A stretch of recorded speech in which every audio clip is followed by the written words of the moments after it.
ఆ దొండకాయల్ని ఉడికించిన తర్వాత చల్లార్చుకొని మిక్సీలో వేసుకోవాలి. ఇలా మెత్తగా పేస్ట్ అయ్యేంత వరకు మిక్సీ పట్టుకోవాలి. ఈ పేస్ట్లో మరికొన్ని వాటర్ పట్టుకొని పులుసులో పోయాలి.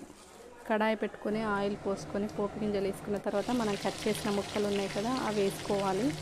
వెల్లుల్లి పేస్ట్ కచ్చా పిచ్చగా దంచుకొని పోపులో వేసుకోవాలి. పసుపు, కారం, ఉప్పు సరిపడంత వేసుకోవాలి. కొంచెం వేగిన తర్వాత పులుసు పోసుకొని ఆ పులుసు మరికొంచెం మరిగిన తర్వాత మనం మిక్సీ పట్టినటువంటి ఆదొండకాయలది పేస్ట్ ఉంది కదా, అది కలుపుకోవాలి. మరి కొంచెం పులుసు కాగిన తర్వాత అందులోకి కొత్తిమీర వేసుకోవాలి.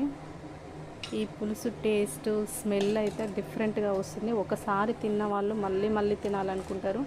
సంవత్సరం పాటు కాయలు దొరికితే బాగుండు అనుకుంటారు, కానీ దొరకడం కష్టం. టేస్ట్ అయితే అదిరి